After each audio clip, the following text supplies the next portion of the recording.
welcome back to another video. I am Tyler Kelly, or commonly referred to as Tyler Photographer, and today I'm going to be talking about car photography because that's something I've been getting into a lot lately, and I find car photography to be very, very cool. You can take pictures of your friends' cars. Those friends can show their friends the photos of their car and be like, yo man, look how dope this picture is. So that's kind of why I like car photography right now. It's kind of something that's been blooming. I'm not saying I'm done with wedding photography or portrait photography, whatever. That's probably going to be what I'm actually going to do, but car photography is something that has piqued my interest here recently, and recently I have been going out with a few friends to take pictures of their cars and pictures of my car. Well, that's mainly me, but anyway, so recently, well, quick story time. Recently I went out with my friend who works with me at where I work, and I think he drives an Acura, but I don't know what kind of Acura he drives. But yeah, we went out to Manassas. We went to a parking garage, and I took some shots of him there. I got some, actually, like, I've never really done proper car photography, so this was kind of new to me. So we went there, and once I was done, came back, edited all the pictures, and I got some pretty cool ones. Some were really boring, but I got some really cool pictures. And ever since I've been looking into buying a new car here within a year or so, it's just kind of piqued my interest to take pictures of cars, and what better thing to do than ask a friend if I could take a picture of their car. I did that, and then it kind of, like I've said in the other video, it kind of snowballed into this, like, me wanting to do more car photography. So I went out, took my car to the same place that we went, and I took some shots there. And I don't know if I'm showing them on screen or not, but the photos I got of my car I think were pretty cool. I'm not saying the pictures I got of my friend's car isn't cool, but the pictures of my car I got were pretty cool. Pictures of his car were really nice, and it just kind of piqued my interest into doing car photography, because you can go out, explore, find locations to take pictures in. So I don't know, like, it's just cool being able to go out, adventure, and then bring your car along, bring a friend along or friends, and have them tag along and take pictures of their cars maybe while you're out and about. So it's kind of cool because, I don't know. So with that, I also recently went to Brown's Manassas of Hyundai, or Brown's Hyundai Manassas. I don't really know, I can't remember what it's called, but I went there and I asked the dude at the door, I was like, yo dude, can I take pictures of your cars? It's for my portfolio. And he was shaking his head no for some reason, but he was like, yeah, that's fine.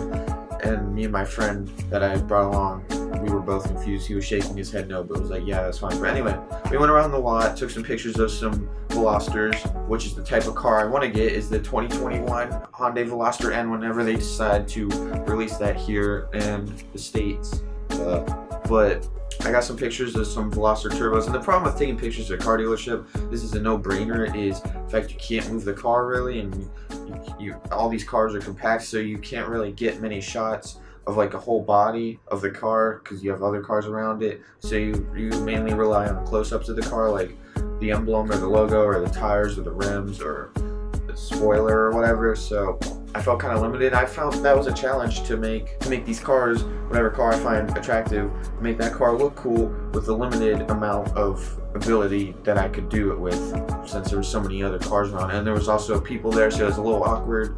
But while I was there, I also got some B-roll I took. It's not great, it's not good, but I don't know, I just found it fun when I edited it. I can't say that. When I put it all together and added some music to it. So I'll show you that. I'll show you that now.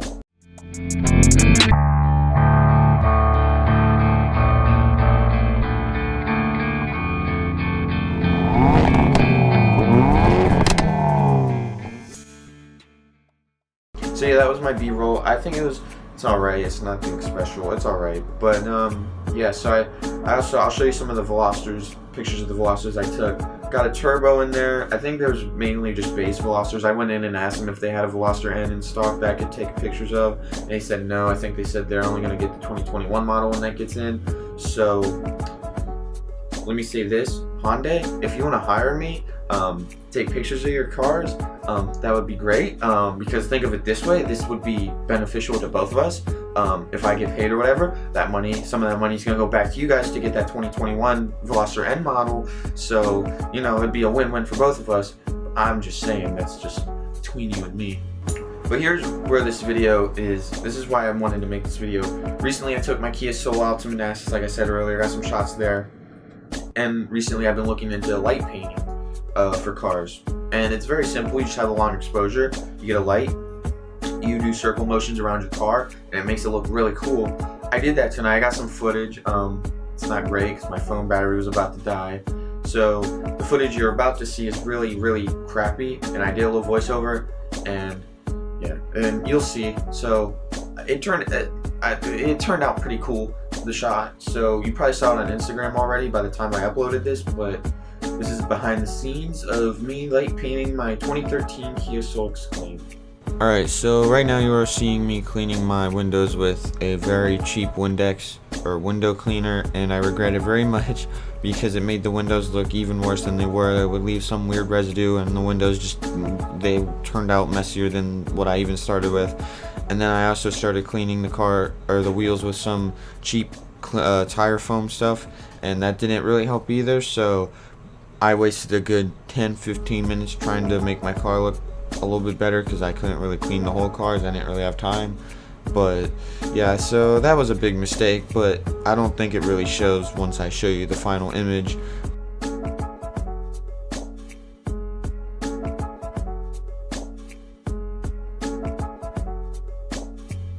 So this is when I started to apply the foam stuff to the car, or the tires, and I regret it big time. No, this is when I started to regret even trying to clean my car. Like I said, the windows look terrible. And then once I added the stuff and it started to dry, it made my tires look almost dry. It didn't really make them shine or look new. So that's when I was just about to give up. I didn't even do the other side for the tires because it just didn't do anything. It was not even worth it.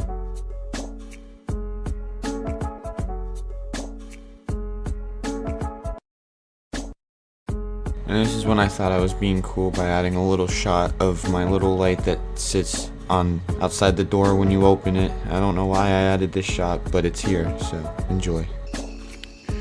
Got everything just about set up. The only problem I have is people coming down this road. That's the only annoying thing about this. So we'll see how this goes.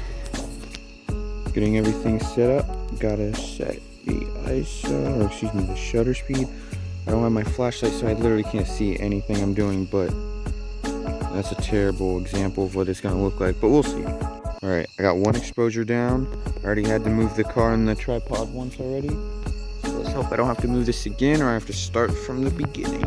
So this shot here, you really can't see at all, which is good because I looked really dumb while doing this, but I would set my camera for a 20-25 second exposure, and I would put it on a timer so I can get myself over to the car before it actually starts the shot. And I would use my light, my LED light, and I would just, like, in a motion, I would just run my arm in a circle, I guess, and just paint the car practically with light. And the 20-25 seconds would capture all that light onto the car with everything else, like, you know, pitch black or whatever. So it would create like this effect that it looks like there's a beam of light shining down on the car.